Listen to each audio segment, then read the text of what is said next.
But when they attract people to us, they must see that we are intellectually strong, we have the conviction of steel, and we are real leaders.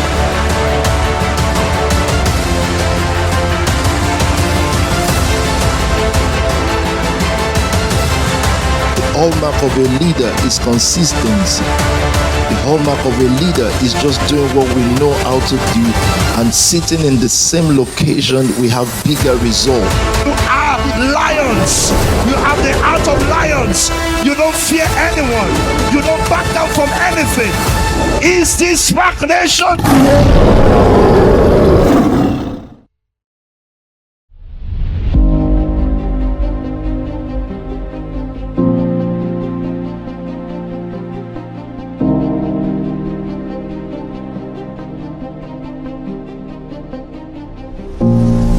Hello everyone, I'm seated here today with pastors in the Nation family. On my left hand, which might be your right hand or something, is the pastor of London City. Think about it this way, think about the Archbishop of Canterbury. London City culture, urban culture, this is the Archbishop of Canterbury. Pastor Tobi and all these precious leaders, just thinking about many years of working in the community, the things that we've seen, it's not just enough to build a church. Church, like we know, we have choir, someone is usher, someone is singer, but the street that has people who pastors there, who leads people there. I feel like the street, the young people are led by chances. You leave it to chance. Perhaps someone will become a footballer, perhaps someone will become a musician, perhaps someone will become an actor, actress. It's left to chance. With our community, there's no deliberate building. It's not deliberate, it's chances. Chances might happen that a Jude Bellingham can be this. It's chance. And I think other communities build on purpose. They are intentional, they know what they are doing. So today, there's a rally all around London, and we've been doing this. These videos will show you many years of doing our rallies and the car convoys, the takeovers, we call it. That's ice cream buying and just making sure we connect with the community. It also helped London City to reduce crime, and it's populated the kingdom. PK is here. I'm going to start from PK. Street experience. By street experience, not just his own. It's just, yes, after his own. The things that we've experienced now, what young people are saying now, what's happening on the street, and why they will connect to a PK or to a SPAC Nation. You've got your story about where you're coming from. That briefly, because I know many people know it, but we can't also assume that many people know it. Then now, I saw yesterday in Inspire House, people who are leading the streets, and you said these people have done members that are 10-year-old, 11-year-old. I've just heard that now, and I've gone into a frenzy because I have an 11-year-old son, and I'm thinking, oh, what is Joey in a gang? Perhaps it will be more expressionate if he's in a gang, but you go on. So anywhere you start from. Yes, you can start from the end and go to the beginning. You can start from the beginning, but it doesn't matter. I'll start from yesterday, because Right. I think yesterday was a interesting experience for me, because I saw... Can you guys hear him well? Yeah. Because I saw a 21-year-old that kind of reminded me of myself. Right. The crazy stories and everything, and he realized quickly that it wasn't something that was new to me. And I kept on telling him about what we are as SPAC Nation and what we're doing. I also told him that when we came into the Nation family, which is myself, and I had to do a little bit of research on it, from 2016 to 2017, there was 51 murders. 11 to 15 of the murders was in Newham. Right. And those are people that I either know or people that was on the other side. So the stories are the same.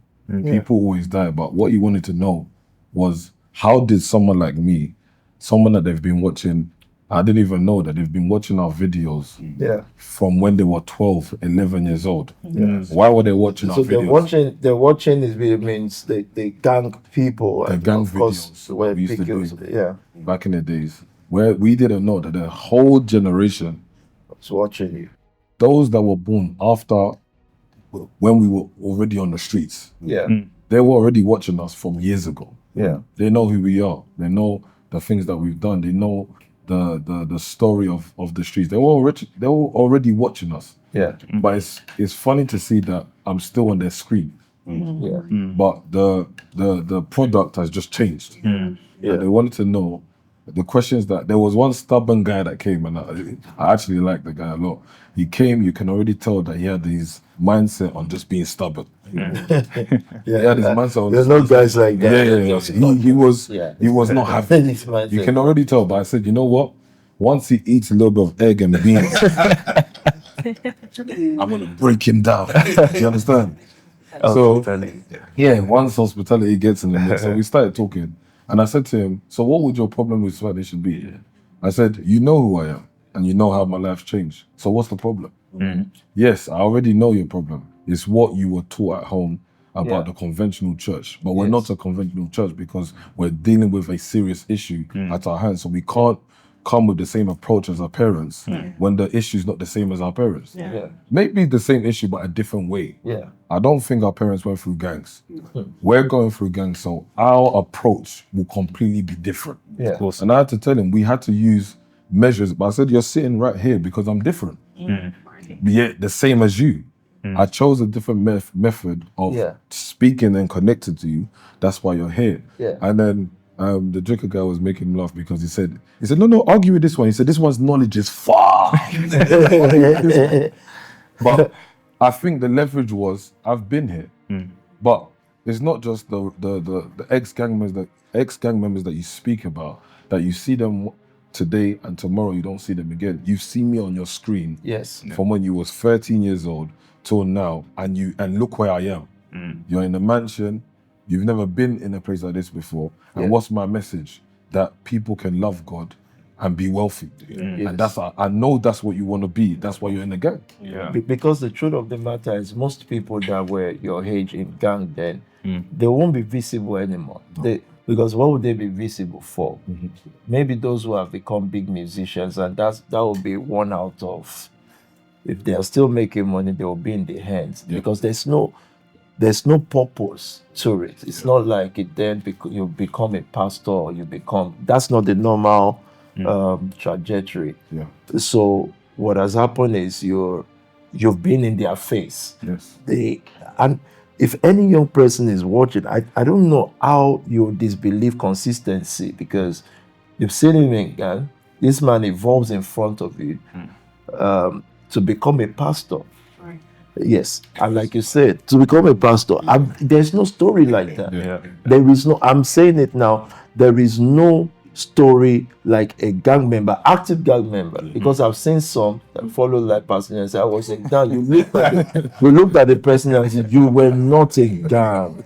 You can be a stubborn kid that quickly smoke a cigarette. You, my friend, you haven't run after people with you want cigarette and one leather pants, right?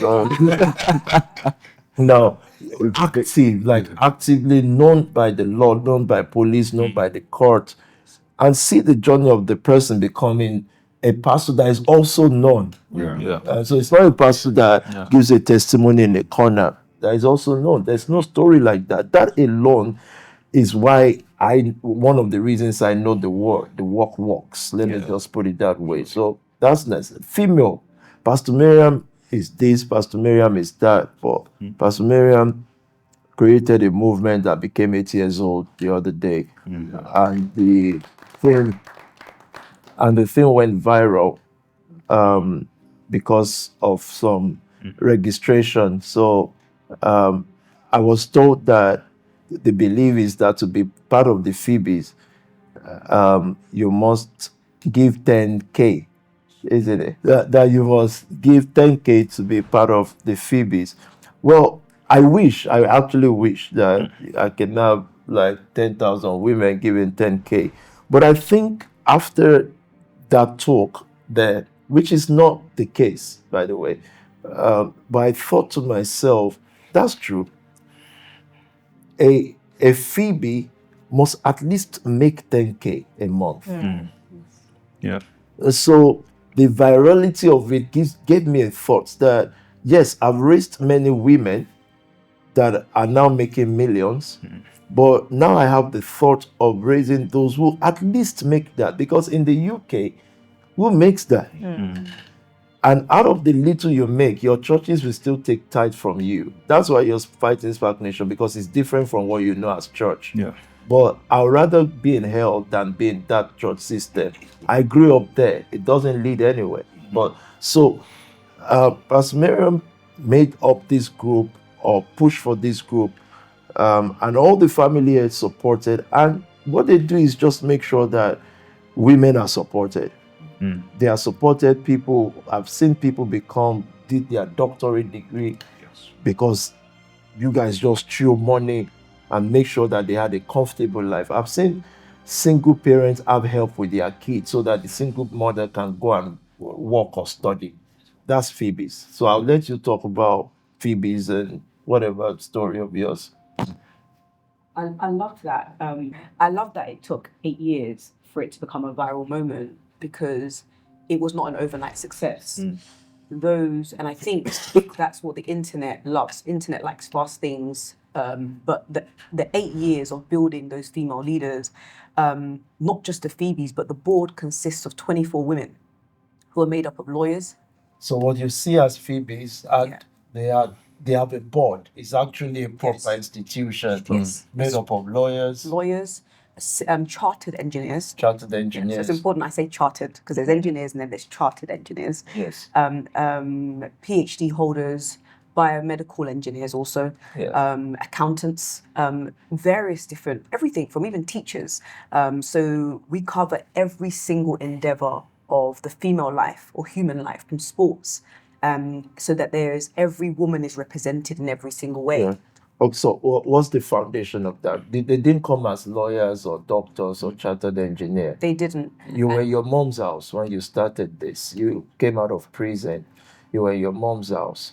I just need a quick recap of that journey. Yes, sir. So within the last 10 years, I went through a whole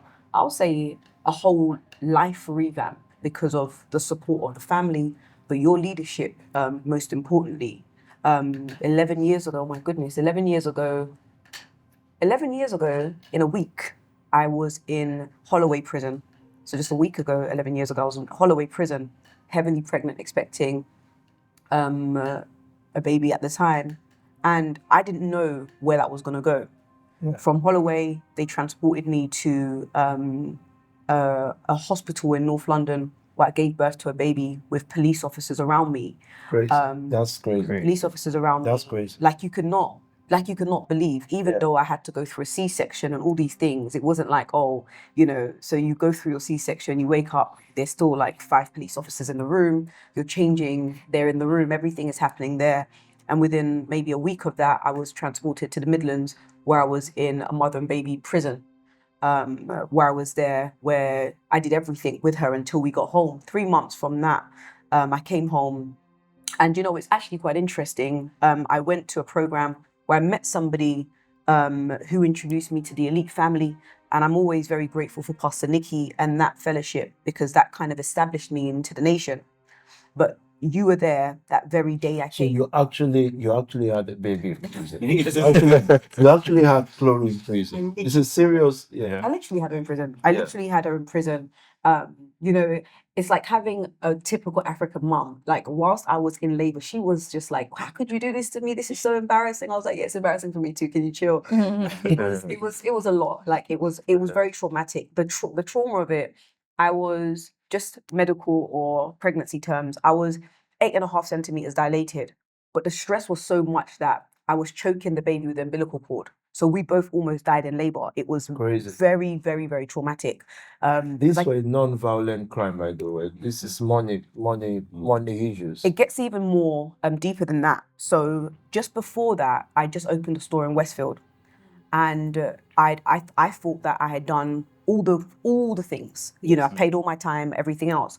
But as the business started getting traction on social media, on Instagram, as it started getting popular, I got a knock on the door from the police and said, a crime you did almost 10 years ago, you're going to have to go back to prison to do it. So it's not like I was committing crime. So the situation was, Yeah. a crime has been done, or they Yes. caught whatever they said has been done. She's evolved. She started a legitimate business, Yeah. and the police comes to say, "Look, what you did 10 years ago, you've got to pay for it." Yeah. And that's why I'm very, very passionate about politics and how the UK system runs versus how SPAC Nation operates. Because in that time, sir, what I had found in that business is now, I was the first in the UK to do rental.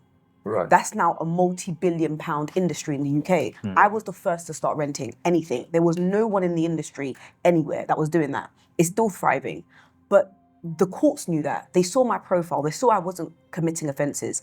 I was heavily pregnant in court. I was like 7.5 months visibly pregnant. And they still decided that the best course of punishment for a young woman who is entrepreneurial, I'd employed 15 people. I didn't have any, it wasn't criminal funds, anything like that. Proof of where all the income had come from, took a job, got advice. And they still decided that the best course for me was to send me to prison, lose my business, close everything down and start all over again. Now, when I left prison, you can just imagine, you know, I had to go back to my mum's house, I had to start everything again. I was depressed, I was suicidal. Those are not even things that, when I think of myself, it sounds like me. If it wasn't for SPAC Nation, yes, today there's a Phoebe's, it's a multi-million pound female community. Yes, there are multiple businesses, and yes, I'm doing many things, but the state that the government had left me in was irrecoverable. It was, I cannot even think of, I didn't have life. I would walk to the train station by my mum's house every day, and the one thought would come to my mind is, do I push the pram and jump? And Crazy. Just because I just felt like, where do you go from here? Where do you start from here? Who's going to give me a loan? The UK doesn't give loans, grants. Where am I getting money to start again? But my parents don't speak English like that. They don't have income. So if it wasn't for the support and the leadership I found, again, so grateful the day I came to the elite. Pastor Nikki was the anniversary, 1 year or 2 years anniversary that I met you on that day. If I can fast forward, last Monday I had the privilege of going to Lovers and Inspirers. Because I want to hear that you preached in Lovers and Inspirers. Yes, sir. This has been, I've known Pastor Mary for 10 years plus now. Plus, sir. There is no reoccurring crime. The community has something to say, and it's a shame that black people cannot change. So I'm not saying this so that they can change. I'm saying it so that perhaps one person can be liberated from that darkness. So that's what I'm saying. I'm not saying it for their change. That they can actually have good stories, but they can destroy that good story. Meanwhile, their own siblings and kids are on the path to this story. Yes, sir. They're on the path to destruction. Because this is a success story, but for every success story, there are like thousands of people who sank. That the black community, they idolize entertainment more than intellectual thinking.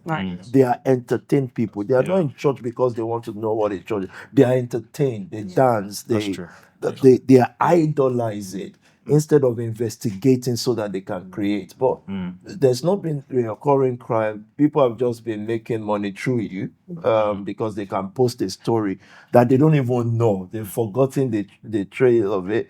But last Monday you were preaching in Old Kent Road, really, or Camberwell, to like hundreds of young people. I want you to share that experience. Then I'll go to So, in as much as I live in the borough of Knightsbridge because of the privilege of being a SPAC Nation pastor, I'm still where I need to be, which is in the community. Whenever I'm called to be, I'm there. My team are there every week, and we were there. Myself, I serve in that community led by Pastor Kevin here, and when I was asked to speak, prior to that, a 14-year-old boy came up to say he wanted to start his business.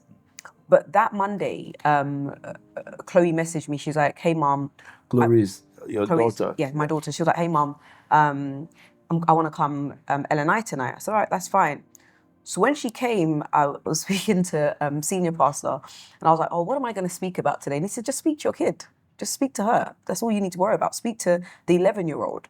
So that was the agenda, but I didn't know I was going to be met with this 14-year-old boy who has this fashion business he wants to do. He's selling hats. So he comes there and, I speak about him, I speak about my story, and the room just shifted. Now, typically, I may find that if I'm speaking, maybe there's an element of female leadership because I run a women's community. I lead a house of women as well. But something was different that day. The men were responding in a way like never before. The whole room, they were engaging back. They were shouting, raising their voice, lifting, agreeing. So I was like, this is so different. When it finished, Chloe ran up to me and she was like, "Hey, mom, just quickly, like, I've got my own money." And I didn't know at the time that you'd given them pocket money, but she's like, "Oh, I've got my own money. I want to go and Give them money because they graduated from primary school. So I was like, "What is?" Graduation, not pocket money. So I've got my own money. She's whipped out like her wallet. She'd opened her wallet. She's like, "Yeah, I want to just go and invest in this young guy." So I'm just thinking, I was like, "Don't worry, I'll give you the money." She's like, "No, I want to use my money." So I was like, "Okay, this is interesting." She's gone to the gentleman. They're having a chat. I give her some space, and she exchanges money with the guy. And she's chuffed. She's got the hat, and that already for me was very moving. When we get home that night, again, I was sharing with Senior Pastor and Pastor Kevin that she didn't sleep that night. She's messaging me, sending me voice notes saying, "I want to start my business. I'm inspired. That young boy inspired me. I want to start my business." And I said, "Okay, so what do you want the business to be about?" And she was like, "Well, firstly, I'm taking the name Keep the Dream Alive." I said, "Okay." It doesn't really work like that. She goes, "Well, no one else has it, Mum, so I'm going to have it." And I said, "So what else do you want to put on it?" She said, "Well, we had a meeting with PT, our graduation meeting. This is when they received their graduation allowance. And he was talking to us about people who make bad decisions. People are not bad, but they're around certain things that make bad decisions," something like that. She goes, "I want to turn what PT tells me and my friends into quotes for us." That's beautiful. And the reason I mention that today is because where would we be? Where would Chloe and Mariam be if we were left to, is it Sir Andy or Sir Keir's or I just can't keep up with the last, because since she's been born we've had 10 prime ministers. So I can't remember all your names. So I'm just trying to see, where would we be? Where would we be if there wasn't one leader who was stable enough to take hits for us, to take shots for us? When people called me names, when I decided I wanted to go to church, the newspapers wouldn't even allow me to go to church. They followed me, the Telegraph, the Daily Mail. They wouldn't give me peace. But if you cowered, sir, and said, "Yeah, sorry, young lady, my family don't need this." If you cowered, where would we be? Where would we be? Because everybody else has given up on us. Every 10 prime ministers since she was born has given up. She doesn't even know. She told me that showed me a picture of Sadiq Khan and told me that's the prime minister of this country. She doesn't know. She doesn't know what they are not. So people will respond to you. You're preaching to 11 years, 12 years, 14, 15, even 30. They are looking at the mother they wish they had. You can hear the cry of a mother. But this is not just mother, as in mother that gives birth to a child. The way I see Phoebe's and Love House, you've raised leaders. So it's not even like a church or a Pastor Tobi took you in and did all of this. A church can take people in and make them into religious people. Right. A church does not teach you how to build Phoebe's or build Love House and raise chartered engineers, doctors, even those who are not there today. So just in 30 seconds, summarize Phoebe's and Love House and the experience you've had. Maybe 30 seconds is too small, but being guided with 30 seconds. So summarize Phoebe's, Love House, your newspaper experience, BBC experience, and the businesses that you've then gone ahead to build. Okay. Maybe in a minute or 30 seconds. Let's go. Phoebe's is the largest female community in the world. Because we're now in Belgium, and I know that we've got people in France as well, and Spain. Coincidentally, all the places I've had interesting experiences are now drawing women. Are like, oh, you were here? We like that story. We want to join you. Intellectual women. They're not moved by anything that's happening online. They're powerful within their spaces of work. They're leaders. And they've also copied the template, which I've copied, which is house people, raise women. It doesn't matter what people think about that. This is what we do. They live in some of the best parts of London. They live in Knightsbridge, Kensington, King's Cross, Battersea. They're world-class leaders. Love House is the house I live in. That now has 5 extensions, again, of female leaders. 5. So it started with 1. Started with 1. Living in your mom's bedroom, got your own house, and now 5 branches, or as they would say. Love House started just myself living in my mum's house in East London after having the baby in prison. Of course, so under your leadership, moved to Chelsea. From Chelsea, moved to Knightsbridge. And from there on, you know, there was a group of tens of us. And that house has now matured, where there was many of us, but now it's many women leading their own houses, from Abby, who is Lewisham born, experienced. It's just unbelievable. But she's a leader of Love House 4, her own house in King's Cross. So she's not just a leader of a community, but she's also a leader of a house with 4 other women in her house. And the list goes on. And Anaïs, French, she's got a beautiful house in Surrey, 4 women living with her. So the list of leaders in the Love House continues to expand. In the media days, how did you feel about it? I'm not talking about social media. Now, social media, someone turns up their camera. I learned the other guy that was attacking you from Dubai is now been sentenced to prison. Yes. But in the real media days, how did you feel about? I'm glad you called it real media. Of course, you know, my disposition is anyone who goes for SPAC Nxtion, anyone who goes for my family, which is SPAC Nxtion, you will spend a considerable amount of time in prison. We have lawyers on retainer for days, and that's how we would choose to spend our money. You will serve a significant amount of time in prison.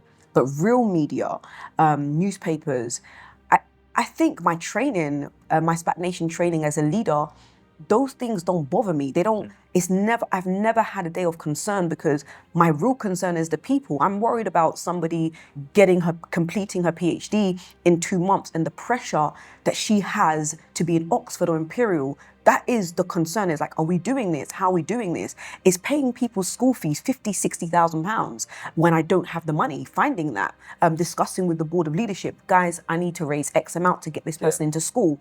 So a journalist writing about me, my disposition is old news. It's going to be used for fish and chips tomorrow. You know, when you wrap fish and chips in, absolutely, it's not important.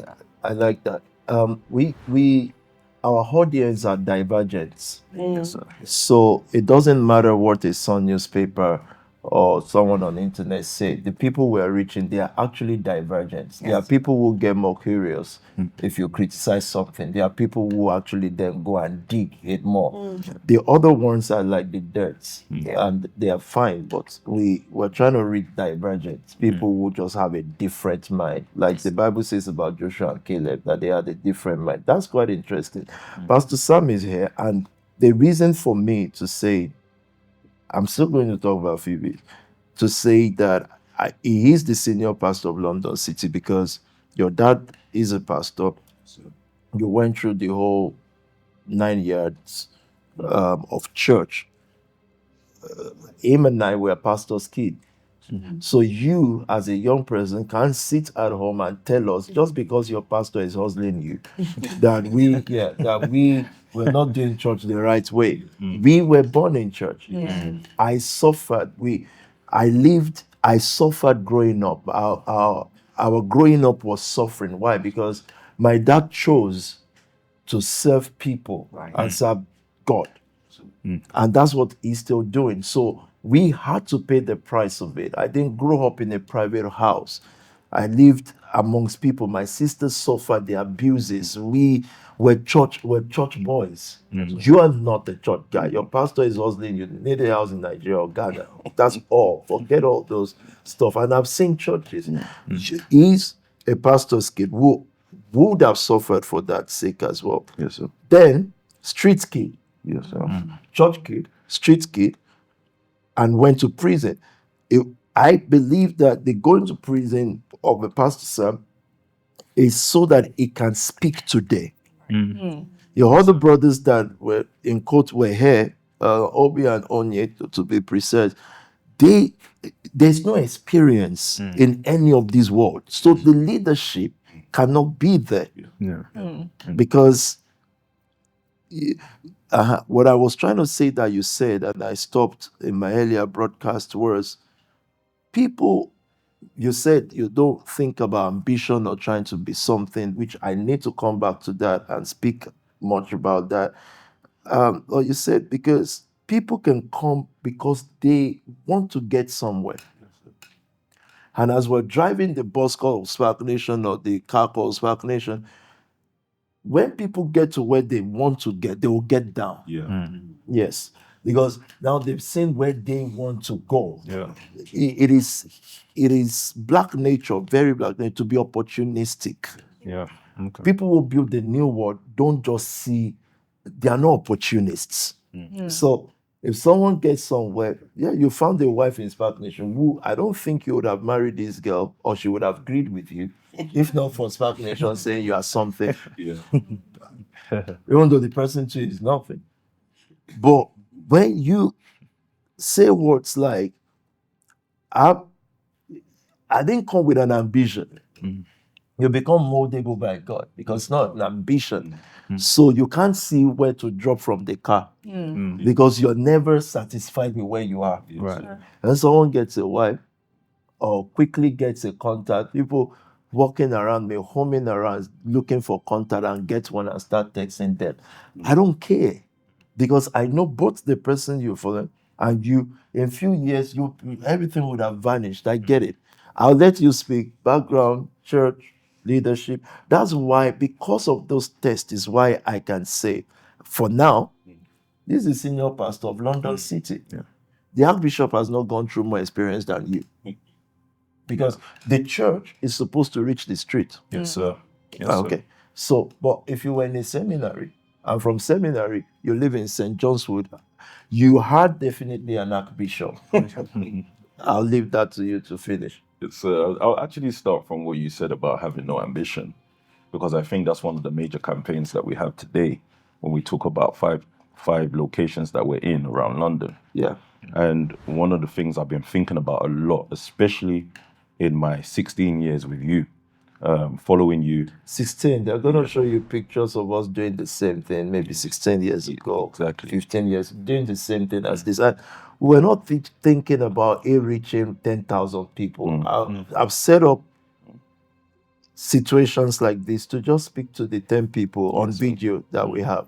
But it was training us for a global takeover that we didn't know. Yes, sir. Yeah, but please go on. Yes. So the whole point of reaching 10,000 people around London today is simply because I now wonder about if I didn't meet Pastor Tobi, if I didn't meet yourself, sir, I wouldn't have known that the call, the destiny, was to be senior pastor of London City. Yeah. To have raised millions for a cause that we have suffered for. Yeah. Which is the gospel. Yes. And so for me, looking at the street, looking at becoming who I am today, the campaign is about so many young people that don't have ambition, but there's so much purpose, residual on the inside of That's that. right. And like you mentioned as well, another passion that's growing is this country knows how to kill anything divergent.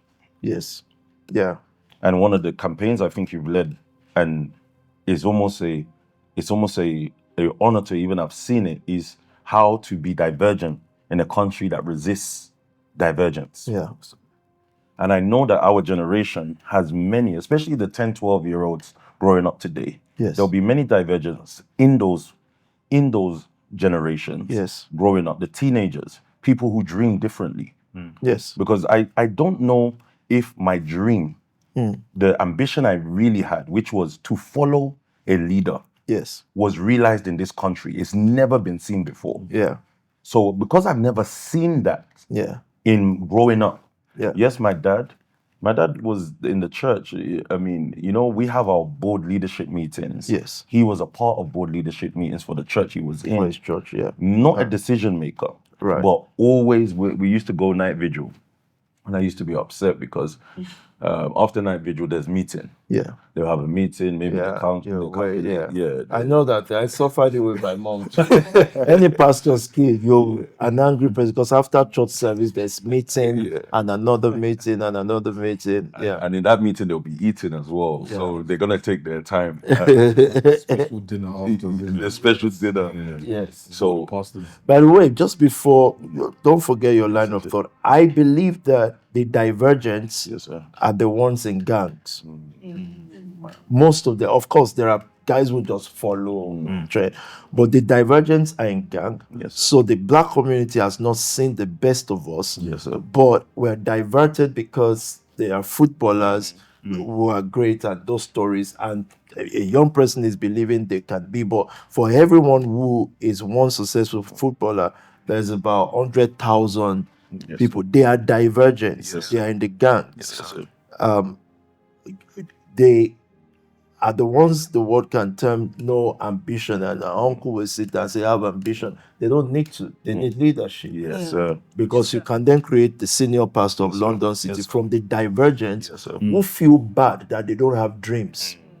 Interesting. Yes. Interesting. They feel bad that they don't have dreams, and they feel like they are not fitting in because there's this pressure on social media constantly to be good, to be this, but their mind thinks differently. So you were in prison. So I mean, having been in that church system and grown up in that church system, eventually one of the issues was the fact that there was a lot about God is going to bless, God is going to bless, God is going to bless. Yeah. But I just saw struggle. Yeah. And so when seeing that struggle, I then see another lifestyle. And this lifestyle is not necessarily that I saw money. Yeah. But I saw a group of young people that actually come together, have fun. And then we now got to a place where we needed money. Right. So we started committing crime. And by the age of 12, I've left the church, told my mom I was going football, but I'm outside on the street with my friends. Yeah. And we're now committing crime. Starts with theft, but then moves into things like robbery. Right. So we were robbing jewelry stores, Rolexes, this, that, and the other. We give it to the guy, he will give us some petty change back. I don't even want to say the change that it was. If you had the nation here, let's just say it gives $1 million back. So it gives us $1 million back. But then, I end up in prison. I got sentenced to 3 years, 9 months. And I do the time. But then I come out and I meet yourself, sir. And this is why the campaign is so important. At 20 years. At 20 years old. Yeah. That's 16, going to be 16 years now. Wow. And I meet you at 20 years old, and this is why the campaign is so important for me. I'm a blank canvas. Yeah. I don't have anything I want to do. Yeah. So it's even like when you come out of prison, people are asking you, what are you going to do now? Yeah. In my head, I told them, I'm probably just going to go and find something else I can do. But I didn't really have anything I want to do. I don't have anywhere I'm going. Yeah. But then my mom brings me to a service. Yes. And you're preaching 87A Newton Causeway. And you're preaching, and immediately... Now you guys find 87A pictures, there is. I've got one with the color glass and all that. Yes, sir. Don't cut this part out still. We're going to have to work on it. It's got someone record Dr. AJ. I want him in the video too. Because we're going to, please go ahead. 87A Newton Causeway, and I see you preaching, and I know that's me. I just know that's me. I was on tag at the time, so I could only come to Sundays because Sunday was in the morning. Thursday was in the evening. You were about to celebrate your 30th birthday. You've done a book called Rebuilding the Broken Wall. That's right. Yeah. And I've come and I've seen, and I really wanted to be involved, but I've just done the patience of coming every Sunday. We even used to serve morning breakfast at the time. Yes, until we scattered it because adults were fighting on sausage and chicken leg. And so then I can articulate better now that some of us that didn't have dreams, we needed to see a person. A person, and not any ordinary person, a PT. that we can decide I want to be exactly who he is. Yeah. And that now became my dream. Amazing. So Amazing. You by the age of 26 were just Abby reminded me yesterday that you were just 26 when you got your first house with over 30 people that you were helping in the house. That's 30 people feeding daily. Please, I'm gonna ask, a pastor in London City or even Nigeria should come forward, tell me that you're feeding 30 people daily and leading 30 people daily. Otherwise, your position as senior pastor is uncontested. yes, sir. Yes, sir. It doesn't Yes, sir. matter if you gather people in Sunday service. The way we knew church, Yes, sir. for the young people that are deceived, thinking this is how to do the church house, pastor's house is mission house. Yes, sir. It's got people. Yes, sir. Feeding is going on there. It's accessible. Yes, sir. You're being hustled, you know. But 26. Yes, sir. Pastor Abby recently sent me a video of me doing a house shop. I was in Tesco, and it was a trolley. We had trolleys of food that we were buying. We used to spend at least £1,000 on shopping every week. Every single week. At the age of 26, was someone that is trying to get money on the street at the age of 19, 18, and went to prison. 26, 6 years training. Yes, sir. But that's even just the maybe a year and a half before that. You had just told me to launch the recruitment company. Okay. So you told me to launch the recruitment company, and that's what I'm saying about the desire to just be. How much money did the recruitment company raise? This is London City, by the way, guys. This is not Nigeria, where it's your country. Yes, sir. I think so. I was sharing the other day that we were raising to start with. We raised in our first year. We raised about $500,000. First year. We raised about $500,000. Then over the years, we started to raise close to like $5 million a year. Yeah. From your mom's bedroom. So sir. Pastor Sam raised 5 million from his mom's bedroom, gave $1 million plus, more than $1 million, but we're just saying at once, $1 million plus to PT's work, really, because of the recruitment company I told him to start. Yes, sir. I'm not trying to explain finance to the world. I'm trying to explain relationship. Yes, sir. As simple as that. Yes, sir. And we can take it how we take it, but these are our own facts. From his mom's bedroom, I remember like 3, 4, 5 people would be in your Yes, sir. in your mom's house. Yes, so so at the time I had people who wanted jobs come into the house. Yeah. And sometimes, this is the funny part of it, sometimes they will knock on the door for an interview, but like my mom will answer. Imagine that. But I and that's why I kind of say so that the drive that when you meet somebody who you want to be like, which is yourself, it then gives you drive. Yeah. That's the campaign. So because many times you'll think divergent, but I have no dream. Yeah. But there's a lot of drive in me. Yeah. So I needed to meet yourself. Then you gave me instructions to do the recruitment. Then I remember coming to you and asking, sir, I really want to be like what Pine Cream was, because Pine Cream was where we came. It was the base where all leaders. There's no gang leader in London that didn't pass through Pine Cream. Yeah. Wow. Yeah. Even BBC followed gang leaders. PK, that was one of the guys. What was his name? Young D's. Yes, sir. With BBC camera into Thank you. Reggie Yates? No. Reggie Yates also, or BBC, bigger than Reggie Yates. BBC followed. BBC, Channel 5 was there. Channel 5, yeah. Every media outlet came to that. Yeah. Gangland. We shot the Yeah. Gangland. Yes. Wow. In the office in Bangu. That's correct. So I saw that weight, that presence in the UK, and I then came to you and you said it's now time to get your house. It was 26 years old. Forgotten this, but yeah. You said it's 26 years old, and that was because there were certain people at the time that you felt I needed to house. Right. Okay. You felt I needed to house them, provide accommodation for them. So then we went to go and get Shirley Row. Shirley Row ended up being about 30 plus people in that house. Crazy. Shelley Road must have run for at least a year, if not more. Yes, it was about almost 2 years. Okay, so we're going to do the maths at some point. Eugene, you've got to hand this part. We'll do the maths. 365 days of feeding 30 people daily. So I need the figures. So that, and the thing is, you didn't get poorer. Yeah. Yeah. So Shelley Road will be how many years now? 9 years ago. 9 years ago. 9 years. So Yeah, 9. if you drive off now driving in a Lambo, you're not the other young man driving a Lambo. People can go do fraud, they can do football and drive a Lambo. By the way you've lived your own life, you're not supposed to have them because you've spent everything.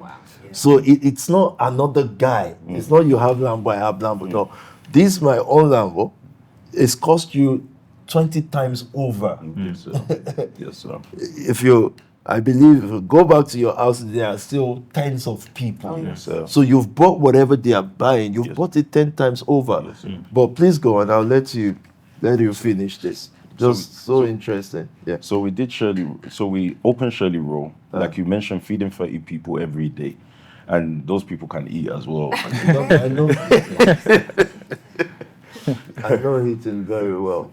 Cereal to be precise. Cereal, all kinds of food. But I remember one of the criticism online. One guy that lived in one of the houses went online and they said they don't have food in the houses. Like a government house. It's not a government house.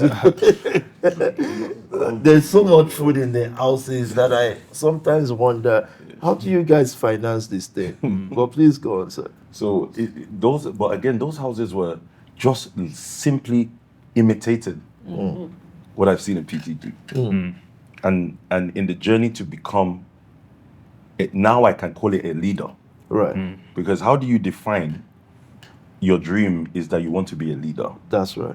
How do you define that in the beginning years when you're 17 years old? Yes. And you're around people and you want to make money in order to make sure your people are okay? Yes. How do you define that actually what you're dreaming to be That's is right. a leader?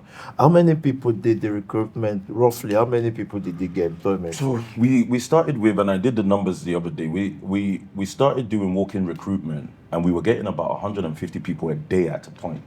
So 150 people a day, So- strong mobilization. It's because crazy. we were literally on the street. We had an office in Lewisham, Brixton, Bromley, Yeah. and Croydon. Then That's at about 5 offices. 5 offices. Then we had one in Tower Bridge as I well. wanted to say who went to London Bridge. Yeah. I came to Pastor Nick's office also. Yes. Is that London Bridge, Tower Bridge? Tower Yes. Bridge. And we developed something called walk-in recruitment. So we had foot soldiers that would be on the street, Yeah. getting people into the office Yeah. to make sure that they can get employment and training. Yes. So they were in the peak of it, we were doing at least 500 people a month, Crazy. That's very good. at least. And you're going to tell me that person cannot lead London City, cannot be mayor of London City, because we have to check CV to CV. Yeah. Sadiq Khan to Pastor Sam. Yes, sir. And for the unlearned, it might sound big to start with, but we're saying that you've created more solution. Hence why the pastor of London City thing, Pastor Nicky, Islington, started from your mom's bedroom. I was there, my bedroom, because I call it bedroom because the living room and the bedroom, they are not different. Tell me, you grew to 200, 300, just purely fear. Yes, sir. So, fierceness. Don't of be course, cool. Talk to me. when we came, in fact, when I first came to the nation, I was invited by somebody that I was in uni with. And we were having a program called Heaven on Earth. And I said, Right. what heaven can we see on this earth? So I went with the mindset, very skeptical, thinking, okay, if this pastor pushes me, I'm going to push him back because of what I've seen. So I came with a Is that fire. because of what you say? Yeah. Because you have the power of God, the people of God, and the anointing. My dad still reminded me of that. He said, I was telling the church when Tobi was on this path, in word is great, and then in those days he would just point his hand and people would be falling. Imagine my dad says, in fact, that's what I do now. He said, it's just the pointing of hand. I said, all right. But please go on. So I actually think I already came in with a fire. I came in very hot about something. I had a condition called alopecia where I lost all my hair. Nobody knew for a very long time, even while being in the church. So I was going through things. And as you were preaching, I felt the conviction of what you were saying, sir. You were talking about changing a generation. I'm thinking, I've never heard anything like this before. Yeah. I actually think I've always been a follower. I used to follow guys. I used to follow girls in the end. So the stories I'm hearing on the street, they're all the same. Right. Young girls wanted to be with this guy because we're just continuing what we've seen. Yes. So I've always been a follower. I just needed to find a leader. And when I heard you and I heard the conviction of what you were saying, I didn't even say I want to be that. I just want to help that. Yes. I want to support that. I want to participate in whatever this man is doing. So I'm listening to your word. And one day you were praying, sir, and I was there. As much as I felt I was fiery and bold, you were preaching and everybody was falling under the anointing. And I sat on my chair. And I remember this so vividly because I was in hospital at one point and they were like, I think you could have a certain mental condition. I said, well, you should come with me on Sunday and see where See people with real mental. So your friend was telling her you have mental conditions. She said, come on Sunday and see people with mental conditions. I sat there and I just cried and you came to me, sir, and you just said, God wants to use you. But I'm thinking, you don't know where I've come from. You don't know my situation. You don't know what I experienced just yesterday. How can you say that? It's not personal. It's a pastor's life. Now I know. We're going to use it It's like a toasting. I know Now we call it toasting, something like that. It's a lie. It's a powerful line. It's I a used lie. it last week. So. You lose that. Never fails. And I said to myself, okay, if you can change me, Lord, if this work can change me, I'm going to change other people. And that's where I think the introduction of Islington came from. So as I'm looking at this work now, it's actually the best rehabilitation program anybody can experience. It's a reformation program. So I said to myself, I'm going to fight, allow people to come in. So we opened our doors in fact, I say doors, my mom's bedroom. Yes. A little flat in Islington. The neighbors can hear us. We were kicked out because we had a good-bad problem. There were so many people. So many people. Yeah. In that bedroom, big bedroom. Luckily, I think your mom traveled for a while. She traveled, So we used it before she came back. Exactly. So you came, sir, and you preached until that place grew. And what I wanted to do was maintain your preaching. Whatever you had said there is to continue that. And the pledge I made, which is what I continually make, is I'm going to keep growing this work. Whatever the word dropped here, which is a seed, I'm going to continue growing it. So we grew from my mum's little living room. It started off with maybe a few people, and Pastor Sam was there as well. And I remember there was one particular occasion where we used to do this thing called wing roulette. Every week we'll have plenty food. That was our way of bringing people in. Elite. They have food. And nobody came. And Pastor Sam said, you know what? That's fine. Open your Bible. We're going to preach the word here today. So no, I need that part. You put a program together. We put a program together. We were expecting about 40 people. Expecting 40 people. Imagine How many we've made people wings. turned up? There was only 4 people that 4 turned up. people turned up, but you have food for 40 people. 40 people. Christmas, what did you do? So yeah, go on. I think now I'm thinking about it in hindsight, he was preparing for that. So Pastor Sam said, we're going to preach. We preached to ourselves to the point where that place grew from 4 people to 250 people every Monday. Crazy. We had a good bad problem. We had to leave that space. We now So had you were using a church like those Orthodox churches there. Yeah. From 4 people grew to 250 people sir. that she was leading in Islington. How many years ago is this? This is like 10 years like now. 10 years now, because we officially had 10 years, 10, 12 years. I said 10, 12 years. It's actually 12 years, sir. 12 years. 12 years. Consistency. In July, actually, that was our 12 years. So we grew to a little church downstairs. Even the church didn't understand what was going on. We don't see those numbers. How are you bringing 250 people that here? church on a Sunday, if he sees... It was 18 people, sir. I wanted to say if he sees 20. It was 18. They tried. Okay, I'll give it to them. You're close. That's fine. They had to call the council to get us out because there were so many people. We had grew that much. And what were we doing? We were just preaching what we had heard our leader said. Hope. possibility Yeah. that actually you can be a young black female or man and be great. And that message, we kept growing it, preaching it until we did Surrey Keys. We Right, had yes. Essex. We then went to Enfield. We even went to Hemel Hempstead, BD21. So you, as a female leader, then Yes, grew sir. 4 people from your mother's living room to spread to where again? Tell me. We went to Surrey Keys. Surrey Keys. We went to Essex. Yeah. We went to Enfield. Yeah. We went to Hemel Hempstead, BD21. Amazing. We went to Northampton University. That's right. Pastor Beverly Strong Girl was there. We went all over London. We were even with Hackney at some points. We'd sent people there to grow that ground as So well. you've been leading that for 12 years now. Yes, sir, for 12 Amazing. years, under just the conviction of the word that was being preached. Yeah. And like I said, every encounter, the people that we meet constantly, it's the same story, divergence that we're just looking for a leader. What's the lead doing now? 12 years after, what have building- you learned as a female leader? And what keeps you? What are I've you learned is doing? that the people were fine because we've seen people come and go. It was always about me, my leadership. Can I still remain and do the same thing 12 years after? I'm That's doing right. that today. Yeah. So I think it was more than the people. It was more about me, the leader. You're one of the most controversial viral PT song. Why is that? You called me God.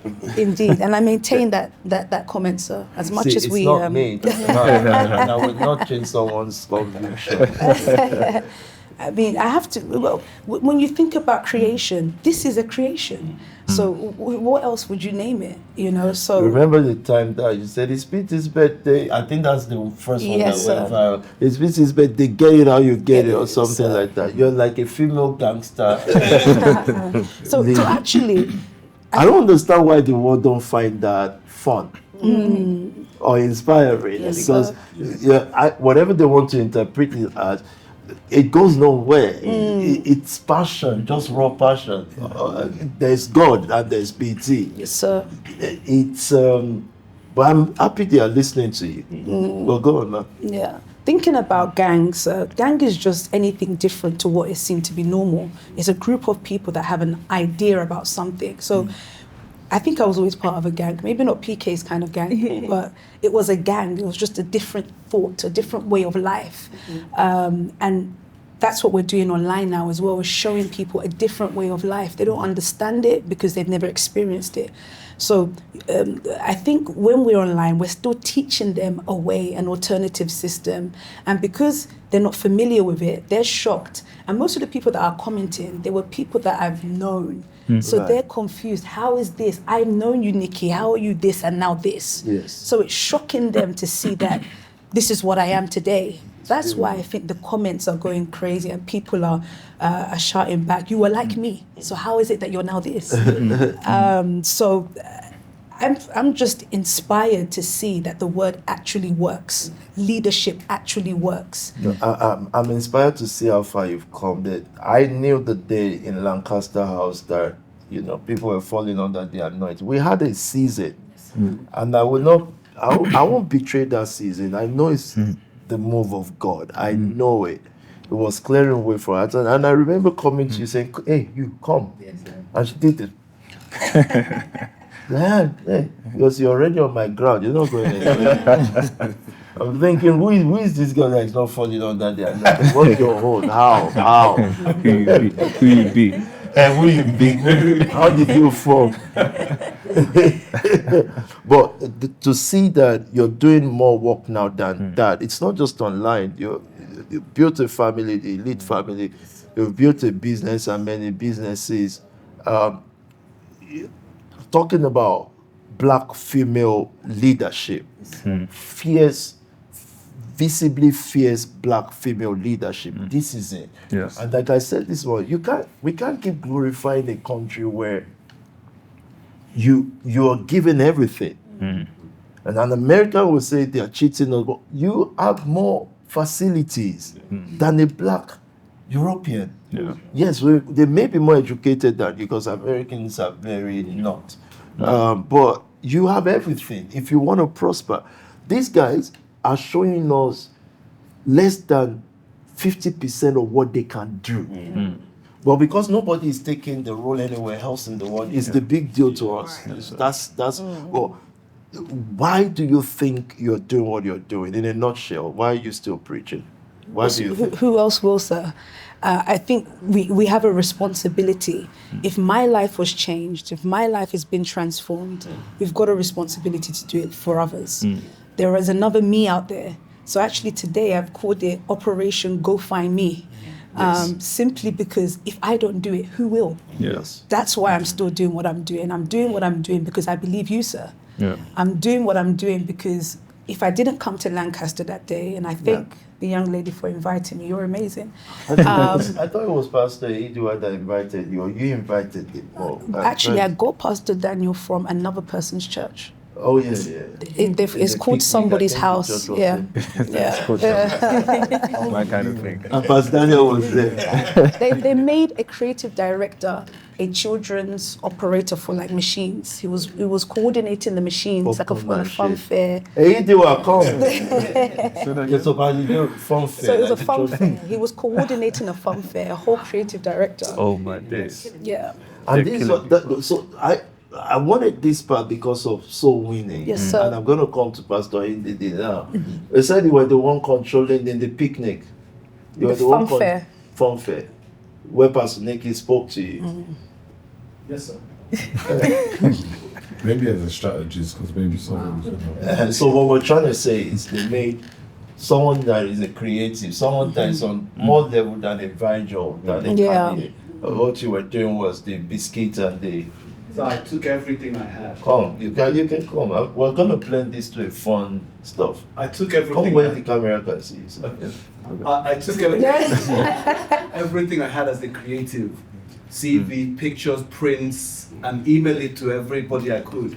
So this is who I am. Right. I can be part of the church, the idea, the vision. I can help build it. I can help grow it. Nobody responded. And then. But the children department responded. No respond. I kept finding out what I could do, and then finally someone was like, "Hey, you can help us man this place." That's Crazy. terrible. It's crazy. That is terrible. In trying to be closer to souls, I even said, "Okay, let me join." The most thing that's fun I could join that the prison ministry. They still wouldn't let me. Just to meet people who we can sell something to. Anyway, I ended up. The church, thank you, sir. The church is not looking to change the world. Yes, sir. Yes, they're not looking to transform the world. If the church gets you, the church that is now operating what people call church is looking to get you to run their own church name. The church is not competing with the world. Whereas we should compete and win them and then lead them. They're not. The church is competing with another church. Yeah. The church is not competing with the world. It's just looking at those parts. They think they are big. Look, we will do our parents. See how big we are. But you don't matter to Goldman Sachs. You don't matter to the Prime Minister. You don't matter. Daniel mattered. Joseph mattered. Yes, sir. So they will not see a Pastor Daniel because they are not thinking we're going to do a fashion show that will outwit LV week. Yeah. And some would then say to me, well, that's not the work of the church. You're lost. The work of the church is you are the light of the world. Yeah. What is the world? LV, all this system, isn't it? And if the church has no mouth there, it doesn't matter how many of you gathered in a hall today. You're looking to compete with SPAC. And SPAC will never compete with a church. We've left that. We've done it years ago. We've evolved. We understand what it means to pastor on Monday, Tuesday. I'm not trying to prove to somebody that we can gather numbers. Our result is against institutions and governmental beings. And what's the result? To tell them that we can do it better than you're doing it and let the people vote for us because we can help you better. The real creation of heaven and earth is us being in governance. And the church being the center where those who are in governance can come and learn how to lead a nation. Any other thing is just children from fear. You can be an usher in any church you like, you can be a musician. It doesn't mean anything. You're not competing with the world. A musician is going to come tomorrow and do 30,000, 40,000 gathering. So the church is not looking for a Pastor Daniel, and they should be. Yes. On the bus one day, Pastor Mark stopped the lady. It happens to be Pastor Ndidi. Yes, sir. You've gone ahead to raise. Sometimes, Pastor Ndidi's story, because there was less attention to your side, and I was still saying it. I jokingly said to her that, and I was saying on Thursday, what area? And then she just shouted, Pekka, looked at her and said, oh, well, good luck to you. I just thought, oh, shit. I just thought, yeah. Why? Because we've tried that ground. Yes. We've tried to revive that ground, you know. And nothing we did worked. But then I said to her, but the truth of it is, I sent the pulse leader there. It couldn't work, but I know all the people that couldn't work there because they will go and use their idea. The first ones to fire people, remove people, whatever. I never sent Pastor Sam there because I sent Pastor Sam your way. I sent Pastor, but I never sent because I just thought, no, I'm not going to do it. Let it crash for it to be rebuilt. Your resilience is amazing. So because there was not attention there, now I'm reminded of the story that you were leading from Michael's mom's house, went to Pastor Bintin's house, just that almost isolated resilience that pushes itself to come on the surface. Over to you. Yes, sir. Jessica reminded us that you used to slit your throat and stuff. It's a story I'm trying to erase so that I can present a PT. She's what they call PT's preacher, but you can remind us of that as Yes, well. sir. Of course, before I came to the nation, I was very depressed. Like Pastor Jessica said, I was cutting myself. I actually would say, and I think Pastor Mariam said something that stood out to me a lot, talking about the system of the government. If we were left to the system of the government, where would I be? And I know where I would be, in Moseley. If you look at the numbers of Black people in mental institutions, it's completely disproportionate to the numbers within society. I would have tried to do business, I would have tried to do whatever I felt I would have wanted to do, but I wouldn't be able to sustain anything. So for me, when I came to SPAC, and the first fellowship I went to, Peckham 1, that was actually treatment for me, because what changed my life was actually that fellowship. Every week I would go there, and Peckham 1, like you said, sir, was in Pastor Michael's mom's house. There wasn't nothing going on in Peckham 1. It was older people. It was argument. Tell the story of when someone wrote a note. At this time, we've moved to Pastor Mabinti's house, and I was preaching, not because I wanted to, I just had to, because there was no one else to do it. And whilst I was preaching, there was an older gentleman. He wrote something on a paper. He passed it to Pastor Mabinti. And you know, I'm watching this as I'm preaching, so I know, what's this? So after the service, I go to open the paper. He's written that she doesn't know what she's saying. This is the scriptures that she should be using. Those are the people I should be carrying about. Yeah. Adults. I first suspected Coach Joe and say it's not. I said, who is it? Because I know those people. Yeah. I was so discouraged after. I think actually I called Pastor Daniel actually. I don't think he'll remember this. So when she was preaching, he passed a note to Pastor whilst I was preaching. Whilst she was preaching. So after the service, my Binton gives her the paper. No, I go to find it. I go to open it because I've seen it whilst I'm preaching. I know something is going on. Yeah. So I go to open the paper. He's saying that she's not preaching properly. This is the scriptures that she should be using. Yeah. Crazy. So very discouraged in those days, but I kept preaching. And I kept leading in those days and serving, of course, until Pastor Obi came with Youth Revival. Yes. In Campbell Fellowship. Yes, sir. Interesting. I want to hear your 1 minute talk on leadership and what Life Family has done, the resilience. I just want to hear a summary, whatever. Fairly, like I need to hear you. They call her PT's preacher. I'm not ordained as PT preacher yet. So it actually came from you. Yeah, it doesn't matter. I'll wait for the ordinations.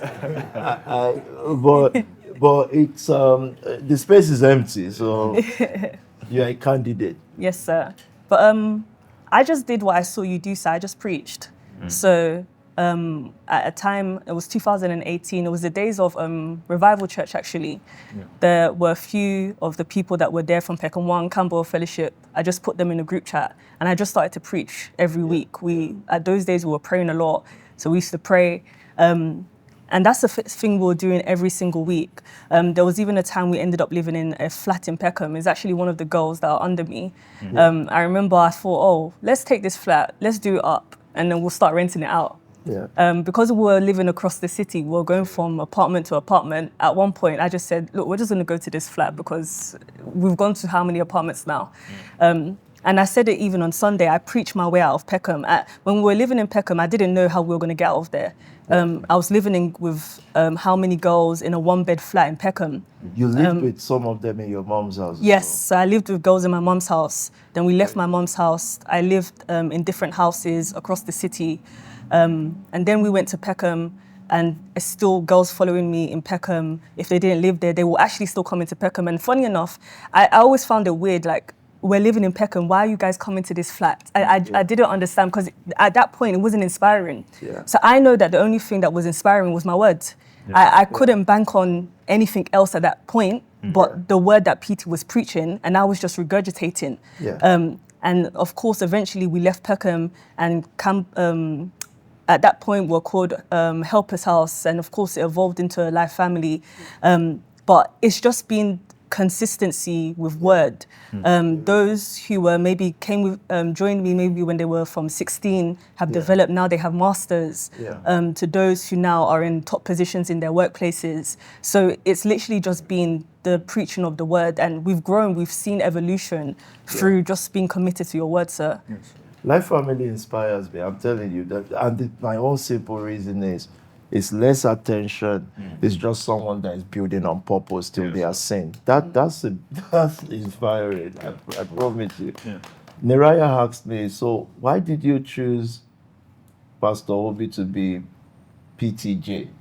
That's one of on their graduation meeting there with myself. She's asking me why I chose you to be PTJ. So I said, Neraya, first of all, I did it. And I don't know what that means, but I accept. And that's Pastor Tobi. You came with Youth Revival. The transition is amazing. And I know one of my concerns was the people that are young then now will become older.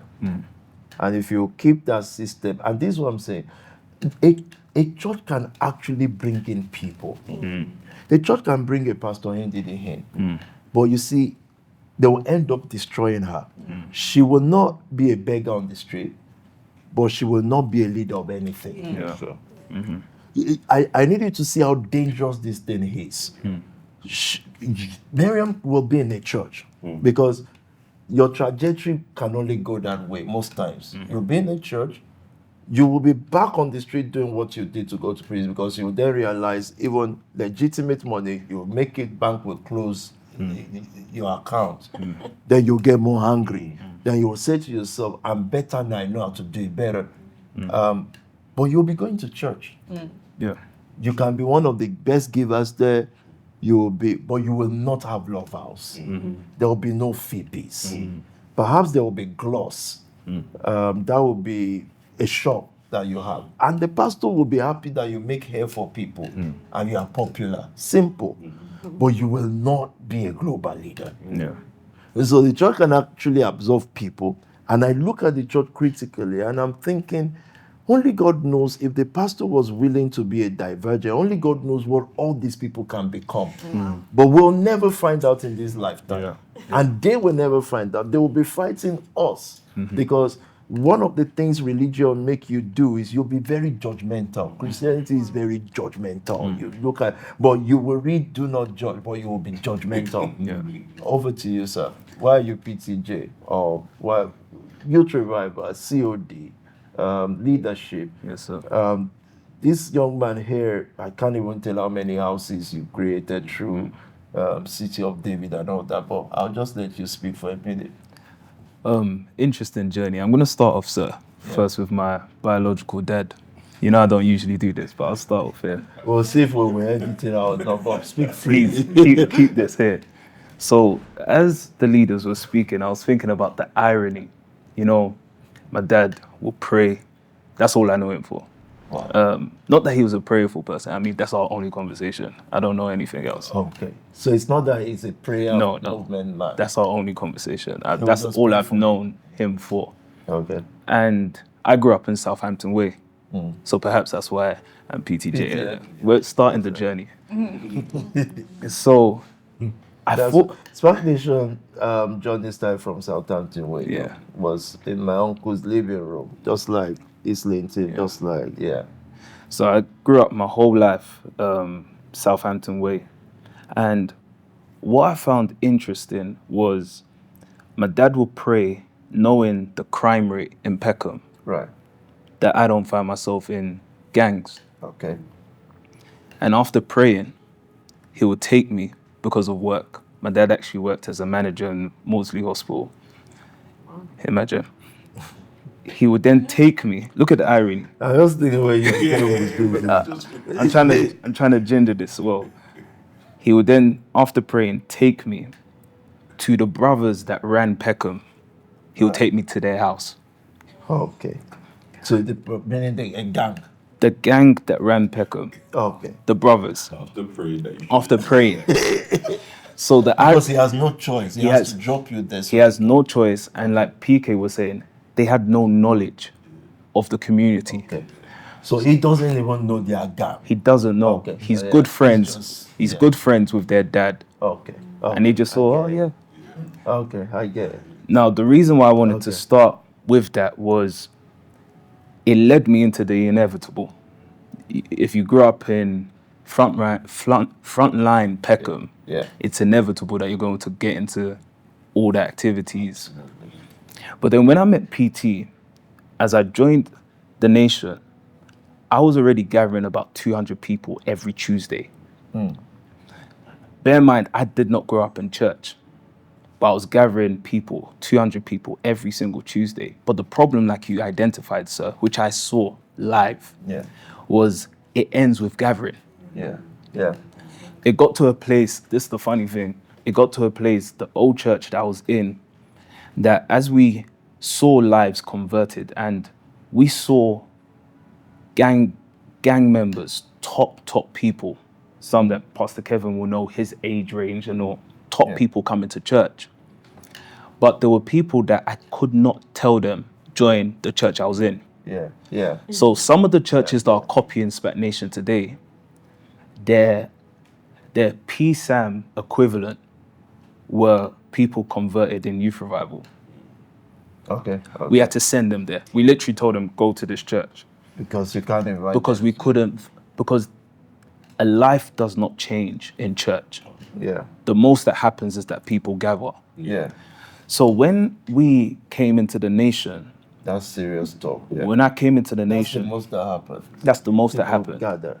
Oh, actually, before I came to the nation, 2015 was the first time I heard PT speak, ETL. I was at the back of the church, didn't know anybody. It was Pastor Michael that actually invited me. Right. And I heard PT speak, and I had no intentions because I did not know what I was going to meet. I had no intention of joining. But I said, listening to PT, I just whispered, I was like, oh, this is me. So that's why I found it funny. Everyone knows this story.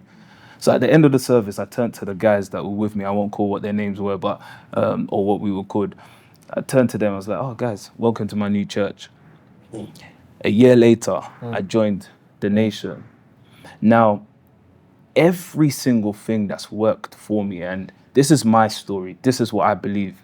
Even if PT doesn't look in my direction, the world needs to see PT. The only thing I'll think of is copying you. So it was in 2017, and this is a story that I need recorded well because maybe I haven't done enough to tell the story properly. Right. Youth revival, as we all know it, taking over the different universities, which I'll get into, Yeah. was instructed by PT. Right.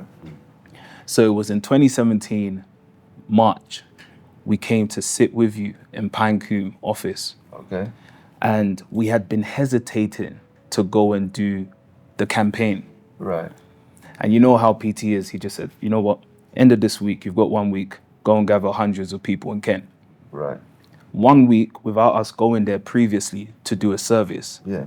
We then immediately went on the streets, traveled up to Kent, started doing campaigns as we're doing today. Yeah. As we're doing today, sent soldiers, foot soldiers. We were there, engaging with them, finding a venue, raising finances. Because when I first met PT, he first told me, gather people as you've seen with the fellowships. So I took that same model. Yeah. So we gathered over 400 people, and that's the start of the youth revival that anyone knows. We had so many of the nation there with us to support us because, again, they understand the foundations.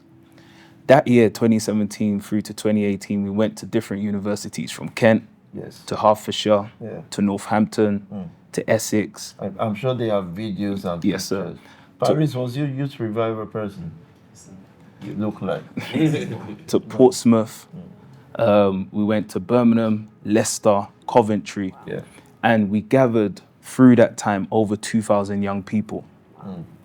Over 2,000 young people.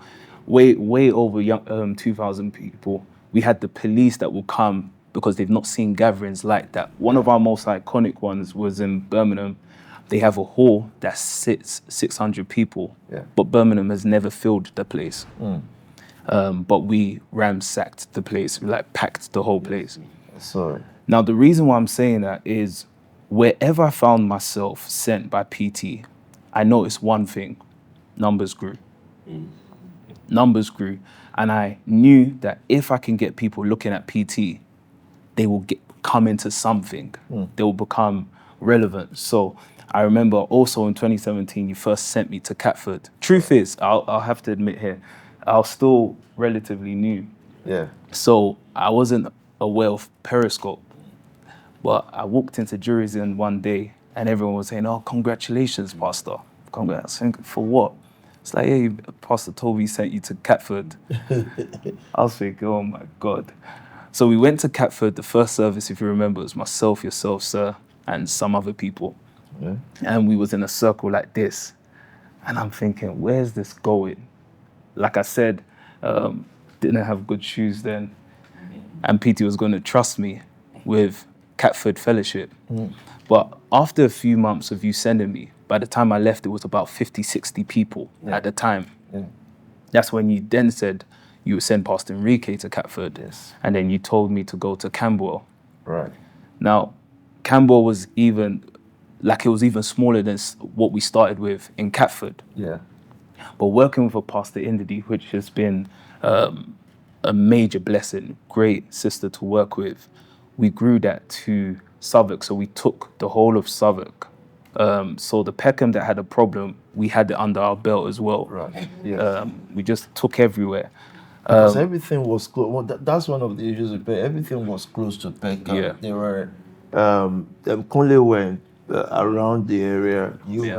So everybody just will, And so on. You sent me one day, was in service, you was preaching as you do, and then you just said, "Pastor Obi, go and send my greetings to Ireland." I did so. That was thousands of young people. Thousands. I remember that. You've got a picture. Yes, sir. Came back with a Sean. That's true. When you sent me to Northampton, that's how I got Ireland. Same way how I got Belgium. You sent me to Netherlands.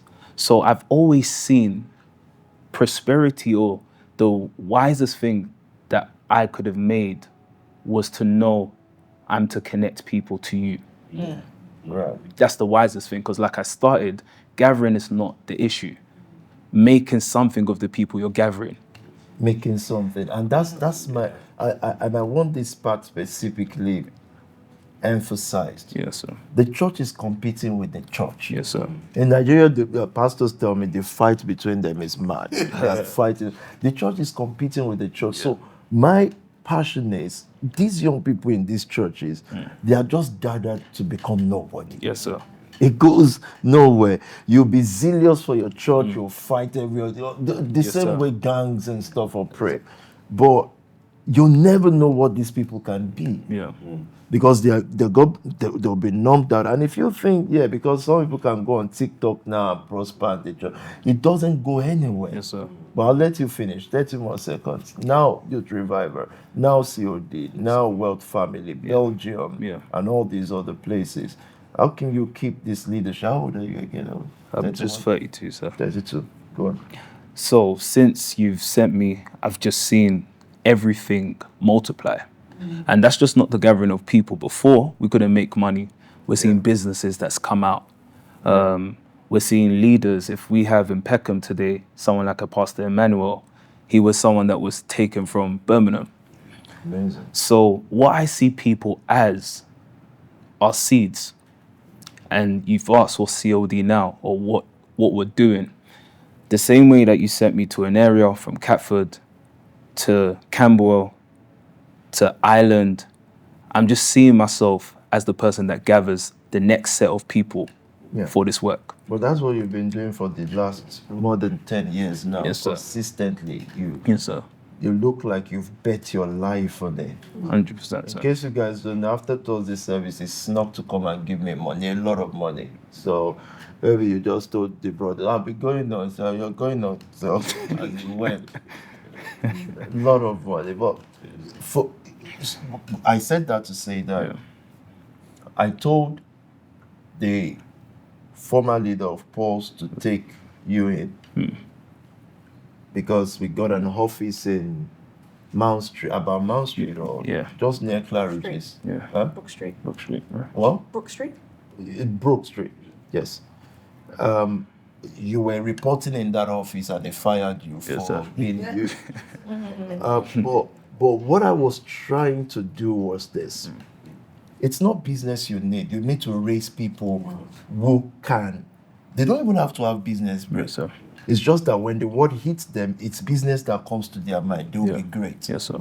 So I'm thinking for what you need to be, the former leader of us, you're supposed to be leader of leaders. You have an amazing leader who gets numbers. You need that number to grow what you want to do here. The moment he fired you, the building landlord fired him. Because there's no supply of life. Most times we open these offices, we don't know what to do. We don't know the business to do, but we know people will be there.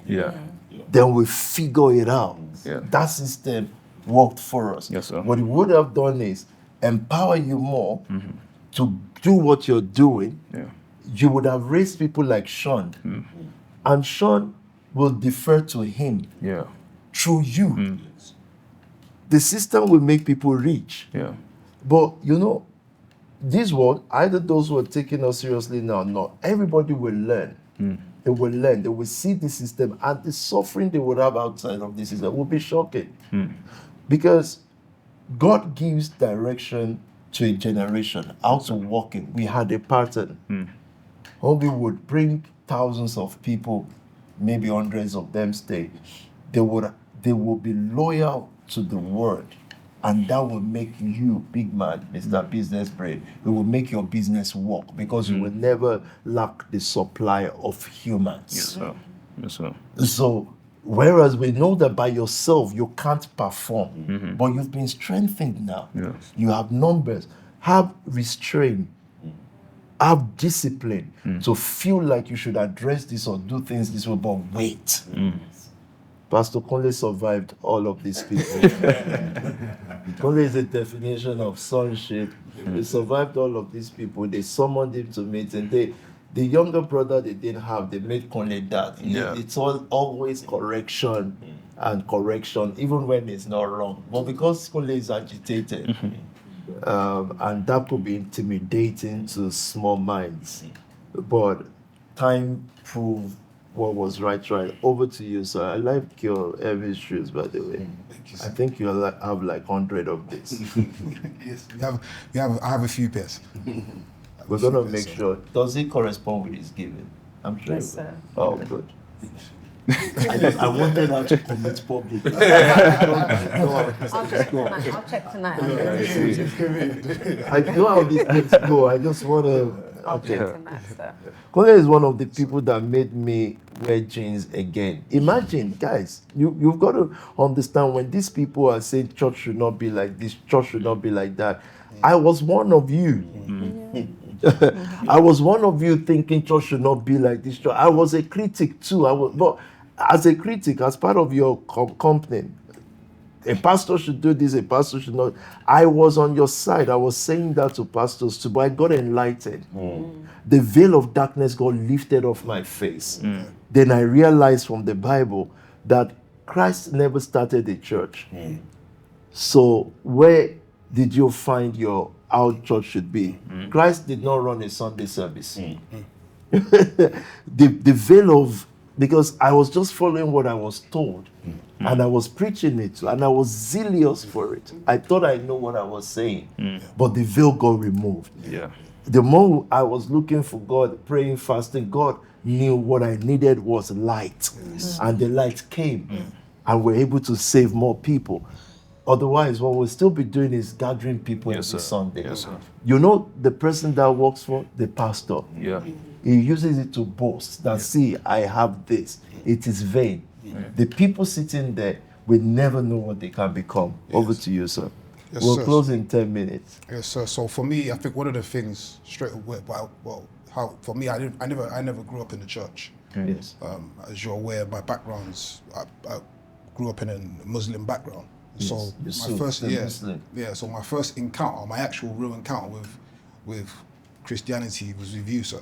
Right. My actual first pastor that I could actually say is my pastor who's raised me in the word, taught me about Christ is you, and leadership is you. You know, for me, where it started was my mum brought me to you. In Lewisham, actually. It was Lewisham building. I remember it like it was yesterday. I got arrested for a samurai, and she was panicking. So, because she didn't realize that's why I was into all of that stuff. Because I think I can hide So myself you were pretty well. carrying a samurai sword. Yes, sir. So I was carrying a samurai sword. Imagine Kunle with samurai sword. You're already big. You're just starting. So, It's a long day. so, because I can hide myself very well. You're a Very- Kennington guy, isn't it? No, sir. So, yes. So my mum lived in Kennington, but my dad lived in West London. Okay. So I grew up in West London. I spent most of my time I went to school in West London. I'm very well known there. They know me. I know them. But like I'll come home and I'll just get to the door and I'll just smarten up. Yeah. I could hide in So you can, yeah. hide in plain sight. So when I got arrested, because they came to the house, they turned the whole house upside down. She was panicking. I think she saw you on TV. Like how old would you be then? I would have been 18, like 17, actually, way younger, about 17, 16, Yeah. 10 and 17. So she brought me to you, and I hid in front of you. Because she says, tell him about what you done. And I said, she said, they've arrested him for a samurai. I said, I don't know what she's talking about. And then you asked me like, so I think you even tried to excuse her because you just clocked that I wasn't really feeling it. You was like, so what's up? I was just like, sir, it was around the bush. Everybody in the vicinity got arrested. And they picked me. You can with imagine everybody. for this spinning the story. Yeah, I spat. Then it's long. I spat it. And from there, obviously, that's when I started coming to the church. And I think I'll reference, because you mentioned about the jeans. That was Lancaster House. I would have been about 18 then. So I would have been around for a year. But yeah, so in Lancaster House, I think I'd got, by that time, a lot of the stuff I was doing on the road caught up. So I had about 4 or 5 police cases. They gave me an antisocial behaviour order, meaning I wasn't allowed to come to West London. The whole of Westminster Borough, I was banned from it. I was on tag, and then I was going to court. And then I turned to, by that time, you'd introduced me to Pastor Sam. The way you introduced me to Pastor Sam was so funny as well. I think you had given me a job in Woodham care home, and then the salary was coming. You just turned to me one day. You said, "Oh, by the way, you give him money from now on," and that was an introduction to. I said what? You said you give him money. You or Me him? give Peace out money. Okay. Yeah, that was one of the introductions. That was Really? Yeah, that was. I wonder what the context of that is. That was. That's a Very very gangster stuff. Very good stuff. Goes But from there. That let me know the order. Yeah. The house. And I think it's important I say that because that's what I was looking for. On the streets, when I was on the streets, I was very, very militant. Very aggressive. Like you said, I could agitate. I know I can be very, very agitative. But the order, the leadership that I saw within our community, because growing up Muslim, they're speaking Arabic Yeah. in the mosque. You're Yeah. disconnected. Yeah. I was disconnected. I didn't. I wasn't able to project myself onto the imam because the language barrier was different, and I wasn't gonna learn Arabic. Yeah. I hated that thing with a passion. I wasn't gonna learn Arabic. So I saw the order in the nation. I saw the hierarchy, and I think what convinced me, as well as your style, your iconic style, what convinced me was the hierarchy. Right. Was the fact that I could see, this is Lancaster House, you can imagine there's not that many brothers at that point, but I could see the respect and revere that your lieutenants, generals had for you, sir. And I knew that that's what I wanted. Yeah. Yeah. Because growing up on the streets is chaos. Yeah. Everybody wants to be a boss. Everybody wanted to be the big man and the main person. And they did it. How many estates and boroughs, sir? If we do the statistics, you check most of from Peckham to Brixton to West London, South Kilburn, all the way to Church Road, most of them are going through civil war. Yeah. All of them are falling. All of them. All of the leadership And structures. they are still in that state They're now. still in that state. They It's all been fight like each this other. forever. Yes, sir. They all fight. We all grew up on the streets. I can guarantee if you was to go around the room and say, everybody you grew up with, probably apart from PK, because Beckton's a family, so we're learning Beckton's unique experience. But every other borough, estate, crime family, you realize they all infight. Yeah. They all civil war and fall out. But what I realized, so with you coming into the Nation family, which was different from just church. One, I didn't know church, so for me this is church. Yeah. So maybe I'm a bit lucky. Yeah. Yeah. To not have gone. To not have gone through church. Yeah. So for me, this is just church. Okay, I get that. So on the back end of that, people say to me, "Oh, why is SPAC Nxtion?" And I told them, "No, you don't understand. It is SPAC Nxtion because that's all I know. Yeah. I'm saying all I know, all I met was this. So for me, this is church. I don't know what you're doing over there, but this is what we're doing, and this is what I love." So I was saying, so going back to the order, I think I just fell in love with that. I fell in love with the hierarchy. I would say, because you said, sir, I think also I'm probably a bit of a like child of mercy, meaning a lot of my friends went to jail. Most of the people I grew up with went to jail. I was very, very lucky to not go to jail because when I had a conversation with Pastor and I explained my cases, I came to you, and one of the things you said was, you got the whole church to write letters. I took all of those letters, so about maybe 20, 30 letters, I took them to court. One of the cases, I got a suspended sentence. That means they sentenced you. Yeah. But they said, so they sentenced you with suspended sentence, but you don't go to jail. Yeah. So they withhold actually sending you to jail. But if you do anything on that sentence, you're going straight to jail. Yeah. So I got a 2-1 suspended sentence. Right. And the reason why I got a suspended sentence was just because of the letters Right. that I took from SPAC Ministries and took them to court because it was a character reference. Yes. Yeah. So the probation said, hold on, we've seen that you have a previous, but you're doing something different now. Yeah. You have a community behind you. Yeah. You have leadership now. You have mentorship. I even said I was working in the church. Yeah. Yeah. And you these, were. And I was. And these factors was what allowed me to not end up in jail. Interesting. So I think so my story and my journey in the nation's a blend of mercy. It's a blend of leadership, organization, and order. I think for me, even within the second gen, because I'm one of the leaders amongst the second gen, I'm just a hierarchy person. I think one of the things they know is, so when we speak about the brothers who used to have a lot of stuff to say about me, I did have a lot of stuff to say back, but it would be quiet. Yeah. It'd be in my mind. Thinking, Of course, you do have a lot to say, I'm and you said a lot back, but it's not up to what you're saying in your mind. With no. I'm trying to, So for me, one of the things was, I never minded the agitations from my brothers then. Yes. Because I always just do. I'm a leader. I'm not here because of you. I'm here because I've seen a leader. Yeah.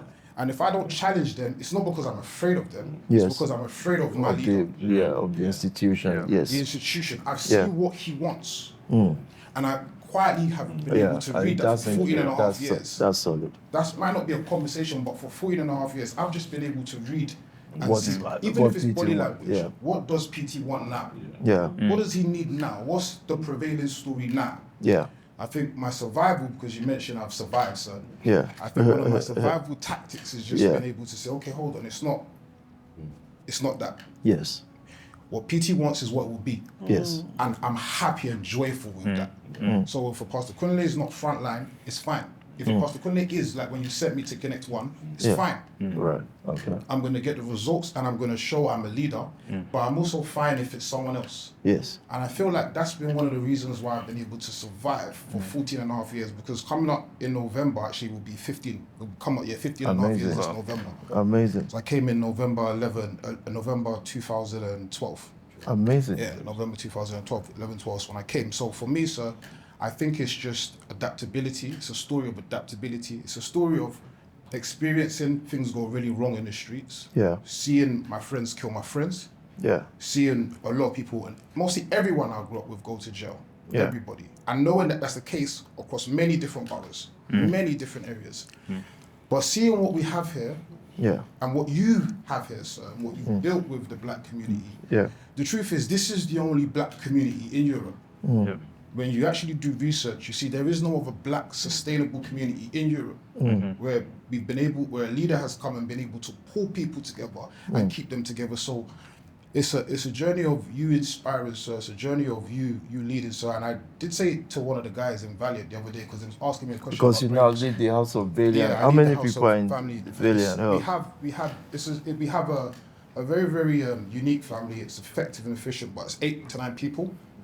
That's amazing. Yes, sir. 8 to 9 people. We're effective. We run businesses. We have car businesses, apartment rental businesses, and we do money arbitrage and many other things we're trying to get into now.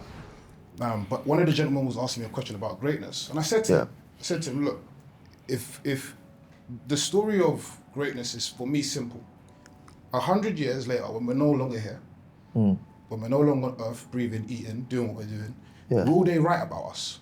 Will they teach in the schools? Will they write about us in their textbooks? Will there be a Pastor Sam in 100 years and they're speaking about what he's done in London? Yeah. Will your name be there? Outside of the nation, you cannot achieve that. You can become successful, you can make money, you can probably make millions of it. Probably because London's tight. Yeah. But when it comes to greatness, them speaking about you and teaching about you in 100 to 200 years, there's only one person in Europe for the black community that can do that, and that's you, sir. Wow, amazing. So that I can round up, what we're saying is this. Those who, and the church is my constituency, so let me stay with the church. Those who attend services, church service gathering, we will never know what they can become. Of course, people can go out and start business and you say, oh, he's doing well, but it's not linked to the church. He accepts a religion, but it's not from any leadership. It's not going to lead Valiant House. We'll never see the leadership potential. So we'll continue to rate someone doing well by our own poverty. Meanwhile, people like me would look at a young man and say, I don't care if you make millions. I care, do you have anything you live for? Inspire House it is. Why? Because you actually imitated leadership. There is no way your name will be missing from real history. Love House, Wealth Family, Capital and the whole city, Heal It, Valiant, Life Family, and many more people watching today, imitating something. Yes, sir. It's not, and as a child, having a vision for what God will want me to do in life, I didn't like the idea of I prospered and I'm blessing the church. See, that's what I grew up with. If someone is rich, I'm going to donate X amount. I thought what the scripture taught us was that from Zion, people will rise. Yes, sir. So I wanted people from the zero story that becomes great, but it's because of the movement. I want it to be onto the movement. Why? So that people can desire to be pastors. Yes, sir. People don't need to desire to be a Christian. Let me tell you, your religion is mostly based on your geography. Where you were born is why you are a Christian or a Muslim or this or that. That's the fact. It's not a divine encounter. Every religion says theirs is better than the next. What makes ours different?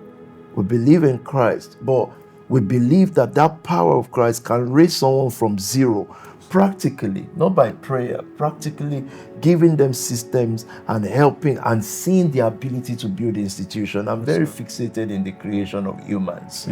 And most times it is going to the earth to get people that are on zero. Adam never thought he's coming out of the earth, but God put the touch of glory on him and it became what Adam became. Those are the people SPAC Nxtion is after. But not competing with a church, because that's not what we don't want people donating to us. We want to change the world. It's been a lovely conversation. From here, Thank you, sir. to Brixton, Peckham, Shepherd's Bush, Elephant and Castle, Croydon, Beckton, Belgium is Forest also. Gate. Belgium is also doing the same thing around. Sierra Leone, Cameroon, Nigeria. Absolutely going to be wonderful. I love you all. Thank you. God bless the family. Thank you. Thank you, guys.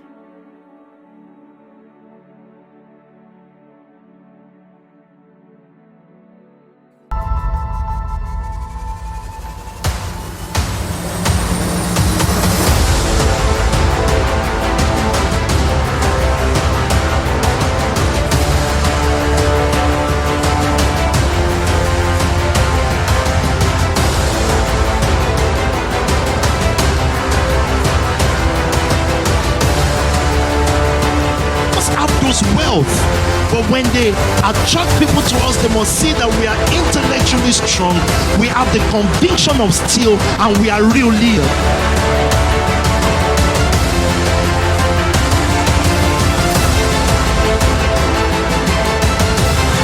The hallmark of a leader is consistency. The hallmark of a leader is just doing what we know how to do, and sitting in the same location, we have bigger resolve. You are lions. You have the heart of lions. You don't fear anyone. You don't back down from anything. Is this SPAC Nxtion?